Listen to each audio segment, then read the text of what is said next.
Welcome to the podcast, Ruth. It's absolutely fantastic to have you on. Thank you very much for having me, Leslie. So, I'm going to ask you the same question I ask all my guests. What's your money story? So it's an interesting one. And honestly, I have massively overthought this since you invited me to be on because it's not something I've hugely considered before. Um, and I think I had to start looking back at my childhood, like I imagine a lot of your guests do. So I grew up in, your typical middle class family. We had, we had enough money, we had a comfortable life. We didn't have loads of money, nothing was lavish. But actually, looking back, I can really see my parents, they were very good with money. I'm really blessed to have come from a family that really knew sort of how to manage money, and that they were careful with it, they didn't overspend. And I think I've definitely taken a lot from that, from my own money mindset. Some memories that came up for me when I was thinking about this. I remember being probably, I think, maybe 12 or 13, maybe even 14, and going to the cinema. And my parents gave me pocket money. I also worked sort of babysitting and, like your typical, under Teenage 16 jobs, old yeah. teenage jobs. Yeah. Um, and I was at the cinema with one of my friends, and I'd paid for the ticket and I'd had to save up to be able to go and see the movie. And my friend was like, "Oh, let's go and get popcorn." I was like, "Oh no, I'm not getting popcorn. I only have money for the ticket." And I remember her saying to me, "Do your parents not they not give you money for popcorn and the ticket when they gave you money for the cinema?" And I was kind of blown away because, well, my of course my parents didn't give me money to go to the cinema. I get pocket money and I get the money that I earn, and that I just, I have to decide with that what I do. And it was the first time I was exposed to, I guess, families having just doing money differently. Hmm. And I think she was quite shocked that my parents hadn't given me money for it. And it was, yeah, it was the first time I realized that people approach money differently. And at that, I mean, maybe I was 14 at the time, but it was quite eye-opening for me. Um, but yeah, I mean, I grew up with really good role models. They saved, they bought really good quality stuff. Which I guess for me is quite interesting because that's definitely not something I've taken on. When you see your parents and they've just moved house, bless them, and some of the sofas that they were, they've been getting rid of are the same age as me, honestly. I mean, maybe 10 years younger, but you know, they are, I don't want to give too much away on this podcast of my age, but they are like 30-year-old sofas there. And And they've it lasted. they've honestly, so Yeah. they bought really good Yeah. quality, and yeah, it's amazing. So and they really educated me, like, to be wary of credit cards, and just approach money very cautiously, which, yeah, has definitely impacted my own financial mindset. So something else that came up when I was thinking around things was fairly early on in my career. So I'm guessing I was early 20s, and it was the first time I ever experienced a redundancy type situation. Mm. Now, I've had three of them since then, so it's no longer as shocking as you That's feel the it is first the time. first time. Yeah.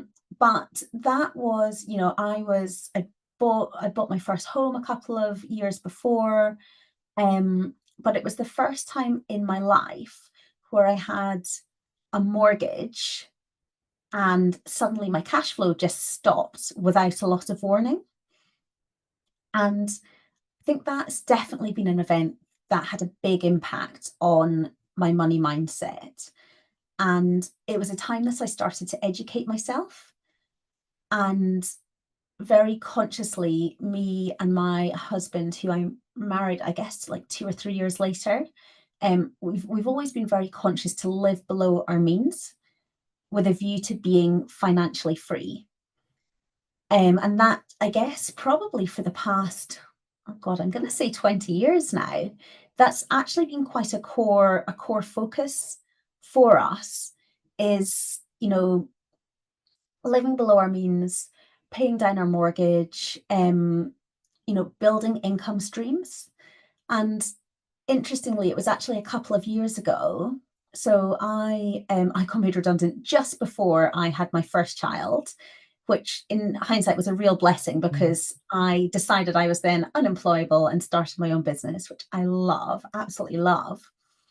But then 2.5 years ago from today, my husband was also made redundant. And it really showed us that actually that sort of couple of decades of focusing on financial freedom, as much as he was looking for more work, there was nothing available in the UK. He worked in the financial sector, and there was jobs, pretty much everywhere in the world. He could have gone to Copenhagen, Switzerland. He could have gone out to Asia. But actually, because of the approach we'd taken to money, we were in a position where we didn't have to move overseas to be able to survive. Like we didn't have to follow his salary to be able to survive. And he's actually been able to set up his own business as well. So now we are a household of self-employed individuals, which is also quite interesting. And we are in our household as well. My husband runs his business. I didn't realise that. Yeah, and my husband's been running his own business for 17, 18 years. I've worked with him and then subsequently set up my own business. And I think, there's definitely a mindset that has to be worked on to be able to sleep at night, basically. And there has been some sleepless nights along the way as well. But I think that is just the entrepreneurial way. But I think to have that sense of freedom and that sense of choice, to not have to compare diaries and say, child X needs to go to this, can you do that while I take, child Y to this, to be able to actually, 2 cars, we can free up our diaries, etc.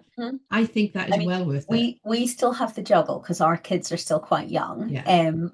But it's actually very pleasant to be able to juggle with someone. Whereas before running his own business, now his business is 10 minutes walk from our home. We are both completely flexible. We often meet in the middle of the day to go for a walk at lunchtime. Whereas before, he'd have been gone. He was in the city, and he had a great job. He was excellent at what he is still excellent at what he used to do. And he made great money, but he was literally out of the house for 14, 15 hours a day. And it's a very different life.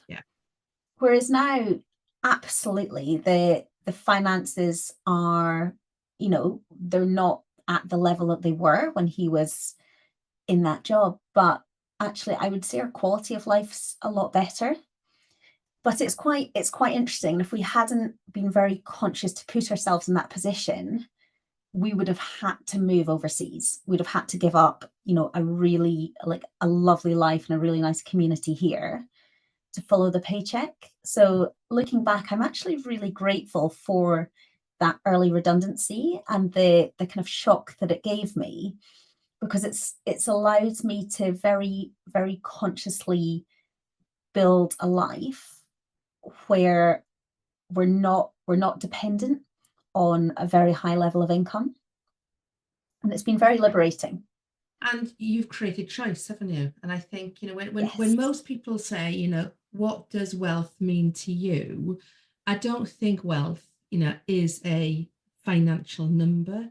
I think wealth is about truly creating options and choice. Freedom of choice. Exactly. Wealth in its most literal terminology is just a different brand of car, handbag, hotel you go on holiday, etc. But actually real wealth is choosing what you do with your Yeah. time. How do I spend my day to day? And it's Exactly. interesting. I have some really good friends actually who, with they live in beautiful houses, they have amazing jobs, but they have to have those amazing jobs, and they are not spending as much time with their children as they'd like while their children are young, because they can't afford to step away from that job. Yeah. They need both of them to be making really good money to keep up with the mortgage payments. Yeah. And it's really interesting. And I don't know for everyone if it's really a conscious choice. Like sometimes you can end up in that position with this amazing house, and a certain lifestyle, but you're not even sure how you got there. Yeah. And for some people that's absolutely the right lifestyle. They love the big house, the fancy cars, they love, the high powered job, being in London. But there's definitely people I know who have it and they almost feel a bit trapped in it. But I don't think they necessarily chose to be there. It's just where they've ended up. And I think as well, that can also happen, can't it? When you are running your own business, you set up your business usually because you want to be the mistress of your own destiny. You want to set your own hours. You want to choose who you work with and when you work, etc., etc. But actually, that same sense of how did that happen? How did I Mhm. suddenly end up working late over several evenings or responding to clients, over weekends when I'm meant to be focusing on the family? These career business creeps can happen without you Massively. realizing it, and Mm. being able to be really mindful about the kind of life you're creating for yourself can be quite hard to do. It's almost Mm. a rear view mirror approach. How have you managed that? Oh my goodness, that's a good question. And I think at times badly. So I set up my business when I had an almost 1-year-old baby. I worked very hard, got myself very nicely established for almost exactly a year, and then went on maternity leave with my second. And COVID hit about 2 months later and decimated my business. So, in many ways, and I lost all of my childcare because everyone moved out of London, blah, blah, blah, the Yeah. usual. Um, in many ways, I've been rebuilding my business for about 3 years, and I have ended up at times. So obviously, I am very present in my children's life. I'm very conscious. There was a period of time where I didn't have a lot of childcare, because that is, it's a struggle for a lot of mums with young kids running businesses. It's just the cost. So we had, yeah, we've got a 21-month gap between ours. So we were paying for childcare for two of them for quite a while. Um, and I was extremely time poor, but often up working at 6 a.m. in the morning before the kids were up. And actually, as I was able to have more childcare, and then one went to school, which was very helpful Yeah. financially, I was still working with the same intensity in the longer hours, and actually found that I was just working far too much. Obviously, it's been great. I've been very successful, but I had to remind myself consciously that, I want to be, I don't want to be picking my kids up from school and then coming home and working more. I want to be consciously present in their lives. And honestly, anyone with young kids will tell you, like, sometimes that golden time after school, it's horrible. Yeah. And there's been points where I've wondered, was this the right decision? But actually, you blink and they are Yeah, my youngest is starting Teenagers. school in September. Oh my goodness, we're not there yet. But Well, I mean, in my case, they're teenagers, and I do yeah, not know what happened between kind of 8 and my eldest being 18. It's like I went to wow, bed and he that was 8, decade. and I woke up and he was 18. Yeah. Yeah. And it's really a reminder, isn't it? Just to be really present in Yeah. the day-to-day Breathe moments, it all in. and just try and carve out those special moments as well, those real quality moments. It's something I'm very conscious of at the moment. Um, to, even if it's a sort of 5 minutes of like chatting in the car before my youngest goes into nursery, or it's harder to carve out one-on-one time with the older child because there's always two when I'm around her, but Around, yeah. trying to find time it can be just me and her. And I have to say, like, working for myself, it gives me complete flexibility. And bless my clients, they are amazing. The other day, I asked if we could reschedule a mastermind group so that I could watch my daughter's mini marathon at her school run round our village. And bless, absolutely everyone was like, yeah, that sounds great. Just we'll do it an hour later. It's not a problem. So I have to say, with the ups and downs of running your own business, that freedom and flexibility is it's such a blessing. And at this point in my life, it's I'm so glad I made that choice. Yeah, no, I can totally understand that. Do you think that COVID has made people more flexible in terms of their expectations? The fact you said, your mastermind people said, yeah, absolutely. Go, Mm, go and do that. I have a sense that people are much more flexible because we've been reminded, if anything positive came out of COVID, we've been reminded how important family is. And it's much more important than yeah, business, career, because actually that can all be grabbed and taken from you, but yeah, taken from you temporarily. Whereas family, friends, spending time together, if that's yeah, taken away from you for whatever yeah. reason, it's much more difficult. Absolutely. So I have to say, I think a lot of good came out of COVID. I know Okay. it was a horrible time for a lot of people. I mean, I had a 2-month-old and a just turned 2-year-old, so I didn't face some of the challenges like many did, but it was definitely a tough time. Um, but yeah, I mean, without COVID, I wouldn't have the business I have today. It's given me the option to work almost entirely online, which, to be fair, I did before. I coached a lot through WhatsApp video calls before, but now Zoom is just such a normal way of doing business. Like my networking group is entirely online, and that wouldn't have been an option. It's online and it's at 10 a.m., which wouldn't have been an option before COVID. Yeah. Like, it wasn't very. I think it's opened people up to explore different ways of doing business.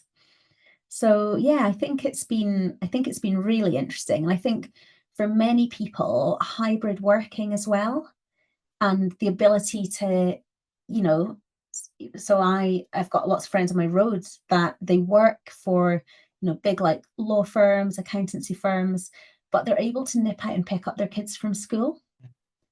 And I think especially for women who are trying to balance a career and motherhood, which is, as we all know, God. challenging, Yeah. very challenging. I was going to say almost impossible. It's possible, but very challenging. It's been a real blessing. It's given us so many more options than we would have formerly had. And I think that's it, isn't it? Is that we now, and I think again, as business owners, and I've said this on the podcast before, as business owners, we sometimes forget to be almost grateful for the fact that we have those choices. We have the ability to say, well, I fancy trying that out, or I fancy setting this up, or I'd like to give that a go. And we have that open freedom to do what we want to. And I think to have, I now know, I was employed in corporate for 20 years. I now know I'm completely and utterly unemployable because I cannot have that level of restriction of having to ask for time off to balance when I take, holiday time with Mm, other people, in the team or goodness. department, etc. Do you I feel the am the same? same. Yeah. My goodness, I travel about 2 months a year. So I'd be screwed if I was not. I remember back to the days that, so me and my husband have always traveled a lot, and we used to look at our annual leave and try and work it as cleverly as possible. Whereas now, especially, the benefit of COVID is everything's online. Yeah. So I can, we'll take a month and literally just drive off to Europe this summer and work a little bit as we go, but it's mainly holiday. And just having that flexibility, it's a whole different world. But I think I'm very grateful to have the opportunity to do it. Yeah, absolutely. Absolutely. What would Ruth that was first made redundant, what would she say to you now, given everything that you've learned, the experiences that you have gone through? What would she be saying to you if she came, knocked on that door and came and sat next to you? I think she'd be blown away. I I don't think Ruth, like 2 decades ago, could have even comprehended how much good stuff there was to come. And at the time, redundancy is horrible. It's never personal, but it feels horrible. And it was a real dark shadow, and also a real opportunity. I always think anytime there's a redundancy situation, I've always ended up doing something better. But actually, I think if Ruth 20 years ago knocked on my door, she'd be like, oh my God, I can't believe you live here. She'd be like, I can't believe what you get to do for a living. And I can't believe that actually you've created this life for yourself. And is heartening even a word? It's very heartening. Can I Yeah. say that? Like, Yeah. yeah, thank you for asking that question, because I don't think I've necessarily appreciated the shift that was actually brought on by that redundancy until today. That's So yeah, amazing. Yeah, blows no, me that's away. amazing. Yeah.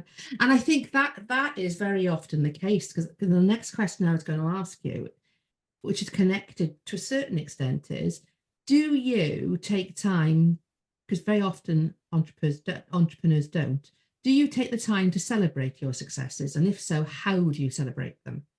Hell yes. Yeah. So a big thing that I always encourage my clients to do is celebrate even the small wins. And I have to say, I'm less good at doing it now because I'm quite used to the little wins. And I'm definitely not celebrating the stuff that I would have been celebrating 5 years ago. But yeah, so how do I celebrate? Sometimes it's literally just jumping up and down, doing a little happy dance. Um, if my kids are around, it's maybe putting on some tunes and dancing around the kitchen. Lots of the time, it's calling my husband, maybe calling my best friend, and just sharing, and just, I guess, just taking a moment to be grateful Yeah. and acknowledge the moment. And I think it's so important. I mean, I'm not going to lie, there's currently a bottle of fizz in my fridge that is celebrating a major milestone in one of my husband's businesses that, to be fair, is overdue to be popped. Only a week overdue, but yeah, that's probably one for Date this Friday night, weekend. maybe? Yeah, Yeah. yeah. Well, to be fair, we have been celebrating, but yeah, I think we forgot to drink that particular bottle. It's a nice one. So yeah, so there have been occasions where it's definitely been like a champagne moment, but there's also been other occasions where it's literally just been a sort of fist pump, like hell yes, thank you kind of moment. Yeah. But celebrating the little wins is super important because it basically wires your brain to look for more and to seek out the opportunities that are on a similar vibration. So those similar great opportunities. So if you're not celebrating even the smallest of small wins in your business, I highly recommend that you, not you, Leslie, but people, I'm sure you Yeah, celebrate. exactly. I like to Absolutely. think you celebrate. Yeah. Yeah. For anyone listening, make sure you are celebrating and make sure you're putting your energy behind the good stuff, because what you focus on expands. So if you focus on, hell yes, amazing new client, or even just like, hell yes, I've had a new inquiry, if that's where you're at, get excited about that, rather than oh my goodness, how am I going to make this work? Yeah, absolutely. And it's really interesting because every night, so probably now since January 2023, I read the book. Gosh, what's it called? I can't quite remember the name of it now, but it's Who's a the author? gratitude thing for a month, Okay. basically. Oh, amazing. The name will come to me shortly. And one of the things you had to do is to find a small rock, and every night you hold the rock and you think of 3 things that you're grateful for from the It's day. called The Secret. The Secret, that's it. No, not The Secret, it's the one after The Secret.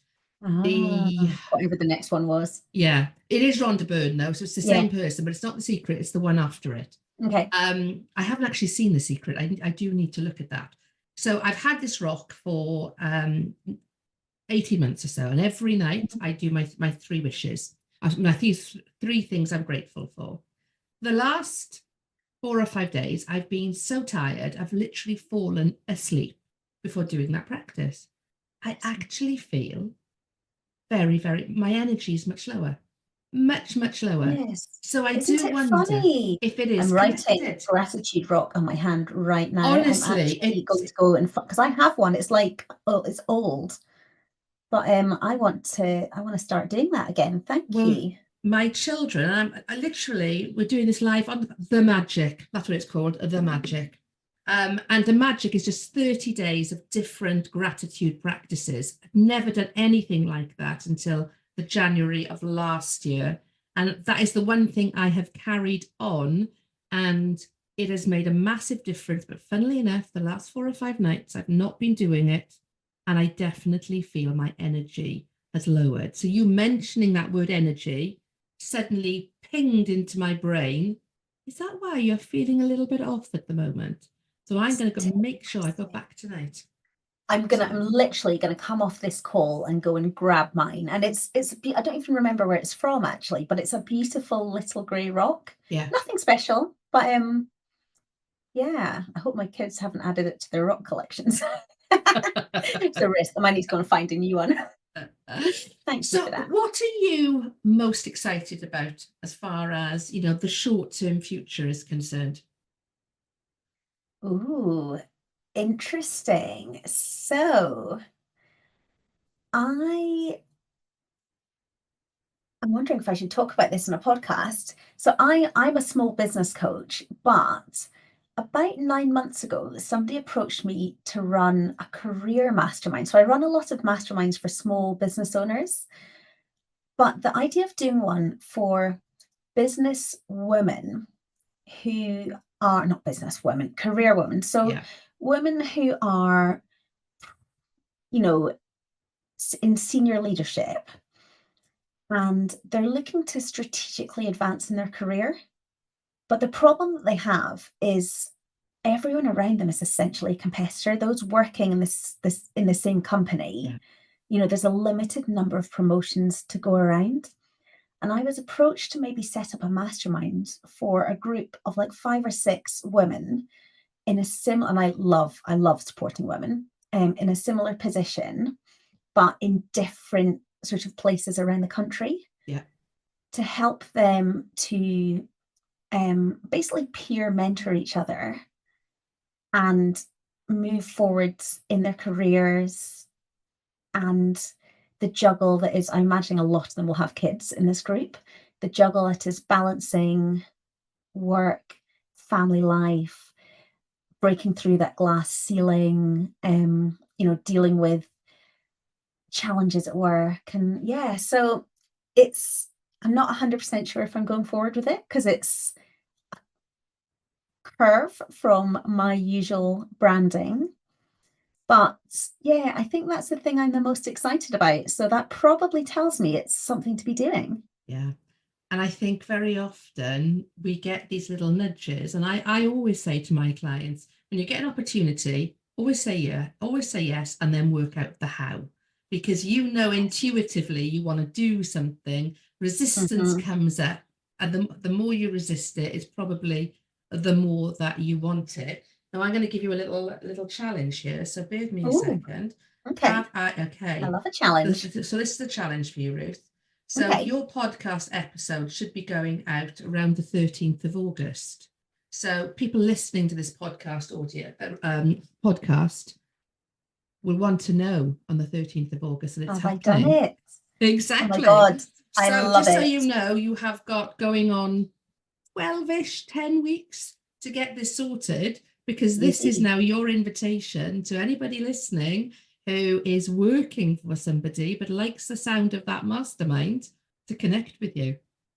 I love it. I love it. And yeah, and literally if there's anyone listening to this who likes the sound of masterminding full stop, whether they are in a career or running a small business that is in growth mode, reach out, because it may well be that I have a group with an opening that is a fit for you. It's something I'm very passionate about. Like I love helping people to maximize their potential. So yeah, And love to have a chat with masterminding, any listeners. Masterminding, exactly. powerful, super powerful. Very, very powerful. And I have found that not it is surrounding yourself with a group of people who have similar values to you, are at a similar level or higher than you, that you can learn from each other's experience, that you can cheerlead each other on, you can share ideas, etc. It's a Yeah, really, really powerful way, yeah, both it can make personally such and a difference. business wise. Yeah, So I I love think that. then the question that I have to ask you is, how can people connect with you? Okay, well, the best place to connect with me is on LinkedIn. Search Ruth Ferreira. There's not many of us, but I think you'll drop my details into the podcast notes. So I'm guessing people just click through. I'm on LinkedIn all the time, also on Instagram, but I show up less there. So LinkedIn would be the place. Brilliant. And exactly, all those details will be in the show notes so people can easily connect with you.